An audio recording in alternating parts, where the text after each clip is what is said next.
Assalamualaikum warahmatullahi wabarakatuh. Selamat pagi semuanya. Semoga dalam keadaan sudah mandi, wangi, dan tetap berseri. Ibu Dr. Nurdina Hanifah, MPD, selaku dosen pengampu mata kuliah Konsep Dasar IPS yang saya hormati, dan teman-teman selaku peserta diskusi yang berbahagia. Pertama-tama, marilah kita panjatkan puji syukur kepada Allah Subhanahu wa Ta'ala karena telah memberikan rahmat kesehatan dan keselamatan sehingga kita dapat berkumpul di ruang Zoom ini dalam acara diskusi kelompok. Adapun topik yang akan kami bahas mengenai ilmu sejarah. Perkenalkan, nama saya Akbar Rezaki Azhara dari kelompok 16 yang akan bertugas sebagai moderator. Lalu perkenalkan juga anggota kelompok saya. Yang pertama ada Amulistia dengan NIM 2108971, kemudian ada Dini Handayani dengan NIM 2100211, kemudian ada Ina Nailul Amaniyah dengan NIM 2108949, kemudian ada nama Ulhiyaroh dengan NIM 2107358, kemudian ada Sabina Eka Gianti dengan NIM 2102368, kemudian ada Siti Nur Saadah dengan NIM 2108508, dan yang terakhir dengan NIM 2103236. Adapun rangkaian acara sebagai berikut. Yang pertama ada pembukaan, yang kedua ada sesi penyampaian atau penyajian materi, yang ketiga ada penutup.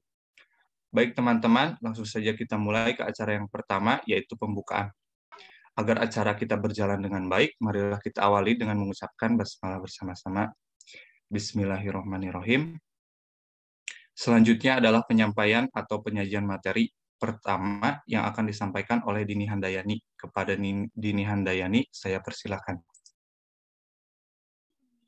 Baik, terima kasih moderator. Di sini saya akan memaparkan materi mengenai pengertian sejarah. Sejarah secara etimologi berasal dari kata syajaratul dari bahasa Arab yang artinya adalah pohon. Pengibaratan ini dimaksud suatu runtutan peristiwa, terjadinya sesuatu dari akar hingga berbagai kejadian, peristiwa, konsekuensi, dan rekam jejak lainnya yang tumbuh seiring berjalannya zaman di masa lalu. Sementara itu, sejarah dalam bahasa Inggris adalah history, artinya masa lalu manusia. History sendiri berasal dari bahasa Yunani, yakni history, yang memiliki arti ilmu. Ilmu yang dimaksud adalah pengetahuan mengenai berbagai kejadian.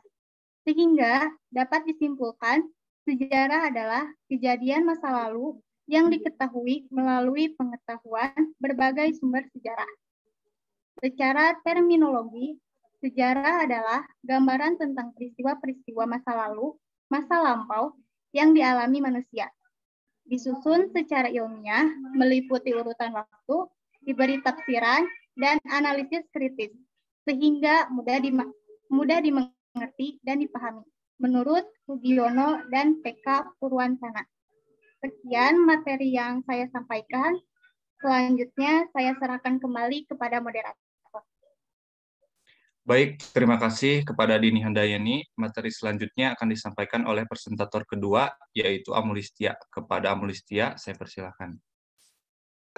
Baik, terima kasih kepada moderator yang telah mengizinkan saya untuk menyampaikan materi. Di sini saya akan memaparkan materi tentang pengertian sejarah menurut para ahli. Menurut Herodotus, sejarah tidak berkembang ke arah depan dengan tujuan yang pasti, melainkan bergerak seperti garis lingkaran yang tinggi rendahnya diakibatkan oleh keadaan manusia. Sedangkan Aristoteles mengemukakan bahwa sejarah merupakan satu sistem yang meneliti suatu kejadian sejak awal tersusun dalam bentuk kronologi. Sedangkan menurut Muhammad Yamin, sejarah merupakan ilmu pengetahuan yang disusun atas hasil penyelidikan beberapa peristiwa yang dapat dibuktikan dengan bahan kenyataan. Mungkin itu saja pemaparan materi dari saya kembalikan kepada moderator. Baik, Terima kasih kepada Amulistia. Materi selanjutnya akan disampaikan oleh presentator ketiga, yaitu Ina. Kepada Ina, saya persilahkan. Baik, terima kasih moderator. Di sini memaparkan materi mengenai tokoh-tokoh sejarah. Yang pertama yaitu tokoh sejarah.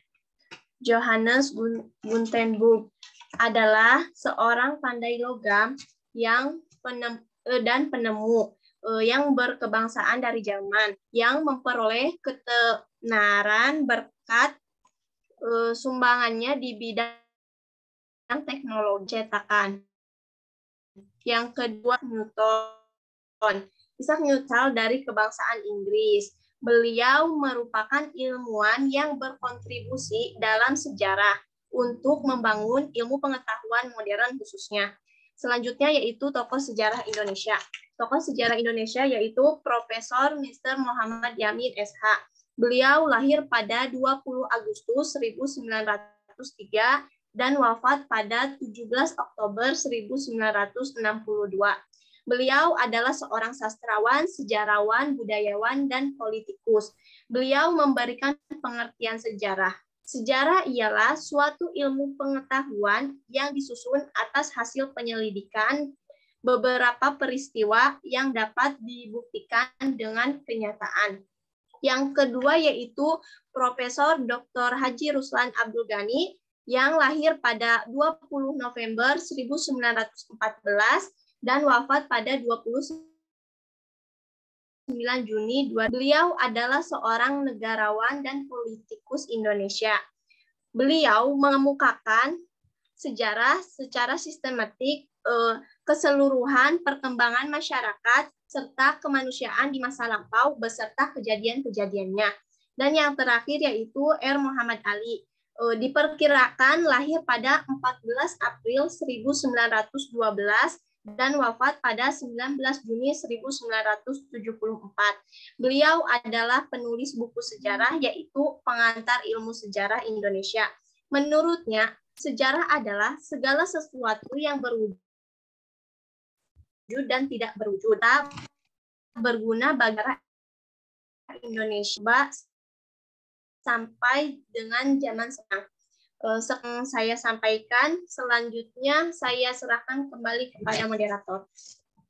Baik, terima kasih Ina. Materi selanjutnya akan disampaikan oleh presentator keempat, yaitu Namaul. Kepada Namaul, saya persilakan. Baik, terima kasih moderator. Saya akan melanjutkan materi tentang manfaat ilmu sejarah. Manfaat ilmu sejarah terbagi menjadi 5. Yang pertama, ada membuka wawasan. Dengan belajar sejarah, kita akan memiliki pandangan yang lebih luas terhadap dunia. Dari sejarah juga kita dapat belajar seluk-beluk makhluk hidup atau benda. Kemudian, kita tidak hanya memandang suatu benda dari bagaimana benda itu berfungsi, namun kita akan memahami bagaimana benda itu diciptakan. Lalu yang kedua, ada melatih untuk lebih kritis. Dengan banyak mempelajari sejarah, biasanya kita akan semakin penasaran dengan apa yang kita baca. Apalagi ada kasus yang membuat kita penasaran bisa berubah dengan benda atau orang. Misalnya, siapa sebenarnya yang menciptakan Borobudur? Pertanyaan-pertanyaan tersebut akan membawa kita untuk berpikir kritis. Dan kita pasti akan mencari tahu tentang jawaban yang benar atas pertanyaan tersebut. Lalu yang ketiga, ada sejarah sebagai sumber inspirasi. Belajar sejarah dapat juga dijadikan inspirasi untuk meraih masa depan. Banyak peristiwa-peristiwa dalam sejarah yang dapat dijadikan pelajaran untuk mengambil keputusan di masa depan. Biasanya, hal ini kita dapatkan dari cerita orang atau yang kita pelajari dari sejarah. Dengan mempelajari sejarah, kita dapat mengambil contoh yang baik dan meninggalkan yang buruk. Karena usia kita yang terbatas tidak akan sempat untuk mempelajari semua pengalaman. Oleh karena itu, kita dapat belajar melalui sejarah.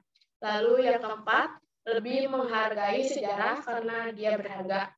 Sejarah adalah sesuatu yang sangat berharga. Karena dari sejarah kita dapat mengevaluasi untuk memperbaiki masa depan menjadi lebih baik. Dan kita dapat menghindari kesalahan-kesalahan yang telah dilakukan di masa lalu dapat dihindari agar tidak terulang kembali. Lalu yang kelima, kita bisa merasakan kejadian di masa lampau. Saat pelajaran sejarah, pasti kita diajak untuk membayangkan kejadian tersebut. Kita dapat merasakan bagaimana kondisi saat itu. Jadi, kita seolah-olah masuk ke ruang dan waktu di masa lalu, baik buruknya sejarah yang kita pelajari.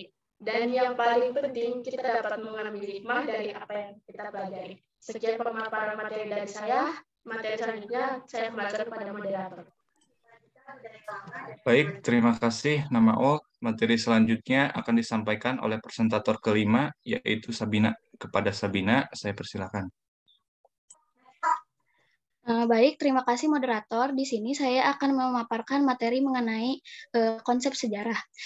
Konsep sejarah terbagi menjadi 3, yaitu yang pertama, konsep ruang lingkup sejarah, yang terbagi lagi menjadi 4 bagian, yaitu yang pertama, sejarah sebagai ilmu. Sebagai ilmu pengetahuan, sejarah mempelajari kenyataan dan kebenaran dengan mengadakan penelitian mengenai peristiwa sejarah. Sejarah sebagai ilmu mempunyai ciri-ciri bersifat empiris, memiliki objek, dan memiliki teori. Contoh dari ruang lingkup sejarah adalah penelitian yang dilakukan untuk meneliti peristiwa sejarah, baik melalui fosil atau prasasti. Selanjutnya, ada sejarah sebagai kisah. Sejarah dimaknai sebagai rangkaian cerita dan kisah berupa narasi yang disusun berdasarkan ingatan dan tafsiran manusia. Kisah sejarah ini dapat disajikan baik secara lisan maupun tertulis. Kisah sejarah secara lisan disampaikan pada ceramah-ceramah atau pidato. Sementara itu, kisah tertulis dapat disampaikan dalam bentuk cerita pendek atau buku. Contoh dari ruang lingkup sejarah sebagai kisah adalah buku tentang sejarah Wali Songo. Lalu selanjutnya, sejarah sebagai seni. Sejarah ditulis dan diceritakan kembali dengan mempunyai sifat seni di dalamnya, yang menyangkut keindahan bahasa dan juga seni penulisannya. Contoh dari sejarah sebagai seni, misalnya adanya relief di situs-situs bersejarah atau candi, patung-patung di kuil, serta seni pahat yang ada terdapat di candi. Selanjutnya, sejarah sebagai peristiwa. Sejarah sebagai peristiwa ialah kejadian, kenyataan, aktualitas sejarah yang sebenarnya telah terjadi atau berlangsung pada waktu yang lalu. Peristiwa memiliki karakteristik yang bersifat abadi dan hanya terjadi sekali. Juga mempunyai pengaruh yang timbul dan berlangsungnya peristiwa sejarah yang bersangkutan. Contoh dari sejarah sebagai peristiwa yaitu peristiwa pada tanggal 14 Agustus 1945 saat Jepang menyerah tanpa syarat kepada Sekutu Amerika dan kawan-kawannya. Konsep yang kedua ada konsep ruang dan waktu dalam sejarah. Konsep ruang dan waktu dalam sejarah mengenal 2 dimensi, yaitu spasial dan temporal. Spasial berarti ruang yang merupakan tempat terjadi suatu peristiwa sejarah. Sementara itu, temporal berarti waktu yang berhubungan dengan kapan terjadinya peristiwa sejarah. Konsep ruang dan waktu merupakan unsur yang tidak dapat dipisahkan baik dari suatu peristiwa maupun perubahannya dalam sejarah. Konsep yang ketiga yaitu konsep berpikir dalam sejarah. Konsep ini juga dibagi menjadi dalam 4 bagian, yaitu yang pertama, konsep berpikir kronologis. Artinya, pengetahuan tentang urutan waktu dari sejumlah peristiwa. Berpikir secara kronologis adalah kemampuan berpikir secara urut, runtun, dan berkesinambungan agar dapat memberikan gambaran utuh tentang suatu kejadian. Contoh kronologi sejarah adalah lahirnya sebuah kerajaan yang diawali dengan peristiwa perebutan kekuasaan atau pemberontakan. Selanjutnya ada konsep berpikir periodisasi. Konsep berpikir periodisasi adalah pengelompokan peristiwa sejarah dalam suatu babak, masa, zaman, atau periode tertentu berdasarkan ciri-ciri yang sama. Kronologi yang merupakan urutan waktu terjadinya peristiwa dari paling awal hingga paling akhir. Selanjutnya ada konsep berpikir diakronik. Artinya berpikir mengenai peristiwa sejarah secara menyeluruh dan runtun, namun terbatas dalam ruang dan lebih mementingkan proses. Ciri-ciri berpikir diakronik adalah bersifat vertikal atau menjelaskan proses terjadinya suatu peristiwa dari awal hingga akhir. Lalu cakupan kajian yang jauh lebih luas. Yang terakhir ada konsep berpikir sinkronik. Berpikir sinkronik artinya mempelajari sejarah dalam kurun waktu tertentu, tetapi dengan ruang lingkup yang lebih luas. Konsep ini memandang adanya keselarasan antara suatu peristiwa dengan peristiwa lain. Misalnya ketika mempelajari Kerajaan Sriwijaya sebagai pusat perdagangan di kawasan Asia Tenggara. Sekian materi yang saya sampaikan. Selanjutnya saya serahkan kembali kepada moderator. Baik, terima kasih Sabina. Materi selanjutnya akan disampaikan oleh presentator ke-6, yaitu Siti Nur Saadah. Kepada Siti Nur Saadah, saya persilakan. Baik, terima kasih kepada moderator atas waktunya. Di sini saya akan memaparkan materi mengenai hubungan sejarah dengan ilmu-ilmu sosial lainnya. Yang pertama yaitu hubungan sejarah dengan sosiologi. Sosiologi sangat membantu sejarah, terutama dalam memahami interaksi dan hubungan antar manusia, serta membantu menjelaskan aktivitas kolektif manusia pada masa lampau. Banyak di antaranya teori sosiologi yang dapat membantu peneliti dalam proses interpretasi data penelitian. Salah satunya yaitu pada sejarah analitis dan sejarah struktural yang hanya dapat dikaji dengan menggunakan pendekatan sosiologis. Yang kedua yaitu ada hubungan sejarah dengan antropologi. Keduanya memiliki persamaan, yakni menempatkan manusia sebagai subjek dan objek dalam kajiannya. Dalam penulisan sejarah, sejarawan tidak jarang menggunakan teori dan konsep antropologi, seperti diantaranya adalah konsep simbol, sistem kepercayaan, tradisi, enkulturasi, inkulturasi, primitif, dan juga agraris. Sementara itu, sumbangan sejarah terhadap antropologi yaitu sejarah sebagai kritik, permasalahan sejarah, dan juga pendekatan sejarah. Yang ketiga yaitu hubungan sejarah dengan psikologi. Psikologi menjadi salah satu ilmu sosial yang membantu dalam pengkajian sejarah. Psikologi sendiri merupakan ilmu yang mempelajari sifat, watak, dan juga kepribadian manusia. Hal ini kemudian digunakan oleh para sejarawan untuk mengetahui perilaku, sifat, dan juga watak manusia pada masa lampau. Mungkin sekian dari saya. Selanjutnya saya kembalikan kepada moderator. Baik, terima kasih Siti Nur Saadah. Materi terakhir akan disampaikan oleh presentator ke-7, yaitu Julaiha. Kepada Julaiha, saya persilakan. Terima kasih kepada moderator. Selanjutnya penjelasan mengenai hubungan sejarah dengan ilmu sosial lainnya akan dilanjutkan oleh saya. Hubungan sejarah dengan ilmu politik. Sejarah adalah identik dengan politik, sejauh keduanya menunjukkan proses yang mencakup keterlibatan para pelaku dalam interaksinya serta peranannya dalam usahanya memperoleh apa, siapa, kapan, dan bagaimana. Sampai sekarang pun sejarah politik masih menonjol, walaupun tidak terlalu dominan seperti masa lampau. Pengaruh politik dan ilmu sosial sangat besar dalam penulisan sejarah politik atau disebut sejarah politik gaya baru. Apabila politik didefinisikan sebagai distribusi kekuasaan, maka sudah jelas faktor sosial, ekonomi, dan kultural dapat menjadi pengaruh. Barang siapa yang mempunyai status atau menduduki posisi tinggi, maka ia dapat mempunyai kesempatan untuk memperoleh kekuasaan. Dia lebih mudah mengambil peranan sebagai pemimpin berdasarkan relasinya, ada sumber daya ekonomi untuk melakukan peranan politiknya, artinya menyebarkan pengaruhnya. Kalau dapat dibenarkan, status sering membawa kekayaan, namun tidak selalu benar kekayaan dapat membawa status dan kekuasaan. Selanjutnya, hubungan sejarah dengan ilmu ekonomi. Mulai abad ke-20, sejarah ekonomi dalam berbagai aspeknya semakin menonjol, apalagi setelah proses modernisasi, di mana hampir setiap bangsa di dunia lebih memfokuskan pada pembangunan ekonomi, terutama proses industrialisasi beserta transformasi sosialnya, menuntut kajian ekonomi dari sistem agraris menuju ke sistem industrial. Terbentuknya jaringan transportasi, perdagangan, jaringan daerah industri, dan bahan mentah menyebabkan munculnya sistem ekonomi global.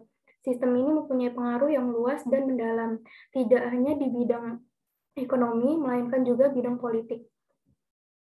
Hal ini dicerminkan oleh pertumbuhan kapitalisme dengan adanya ekspansi politik yang mendukungnya, maka timbullah the scramble of economies, perebutan jajahan atau imperialisme. Hal ini menyebabkan kompleksitas sistem ekonomi membutuhkan pendekatan ilmu-ilmu sosial seperti sosiologi, antropologi, ilmu politik, dan lain-lain. Untuk mengkaji fenomena ekonomis di negeri yang sedang berkembang, perlu pula dipergunakan ilmu bantu seperti antropologi ekonomi. Dalam pendekatannya, sistem ekonomi berangkat dari pola produksi, distribusi, dan konsumsi yang sering ditentukan oleh sistem sosial dan stratifikasinya. Yang terakhir adalah hubungan sejarah dengan geografi. Setiap peristiwa sejarah senantiasa memiliki lingkup temporal dan spasial. Kedua-duanya merupakan faktor yang membatasi gejala sejarah tertentu sebagai unit atau kesatuan. Apakah itu perang, riwayat hidup, kerajaan, dan sebagainya. Pertanyaan tentang di mana sesuatu terjadi sudah barang tentu menunjukkan kepada dimensi geografis, yaitu apabila yang dikaji adalah proses sejarah nasional. Mengenai kedekatan ilmu geografi dan sejarah tersebut, ibarat sekutu lama sejak zaman geografiwan dan sejarawan Yunani kuno Herodotus. Menurutnya, sejarah dan geografi sudah demikian terkait, ibarat terkaitnya pelaku. Waktu dan ruang secara terpadu sehingga dapat dikatakan sebagai kiasan bahwa suatu daerah atau tempat mempunyai karakteristik atau ciri khas tertentu, atau ciri khas karena bekas-bekas peristiwa sejarah yang terjadi di tempat tersebut. Proses sejarah mengintegrasikan daerah-daerah tertentu sebagai unit kultural atau politik. Pada hakikatnya, peta politik menunjukkan bahwa negara-negara adalah unit wilayah yang terbentuk oleh proses sejarah, mungkin dalam jangka pendek atau jangka panjang yang merupakan produk historis. Peta geografi kultural mewujudkan mozaik daerah-daerah yang sama kebudayaannya tetapi terpisah satu dari yang lainnya. Apabila dalam kerangka negara nasional, tanah air dan bangsa merupakan identitas negara dan rakyatnya, hal ini disebabkan karena tanah air sebagai wilayah negara yang terjadi dalam perkembangan sejarah rakyat tersebut. Dengan kata lain, bagaimana proses integrasi sepanjang negara telah berhasil menyatukan sebagai bangsa. Dalam hubungan ini, menjadi jelas bahwa proses sejarahlah yang membentuk negara. Sekian pematerian dari saya. Selanjutnya saya serahkan kembali kepada moderator.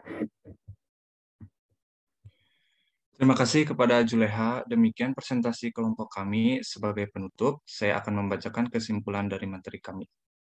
Secara etimologi, sejarah berasal dari bahasa Arab. Sejaratun berarti pohon. Dalam bahasa Yunani, historia berarti ilmu. Kemudian dalam bahasa Inggris, history.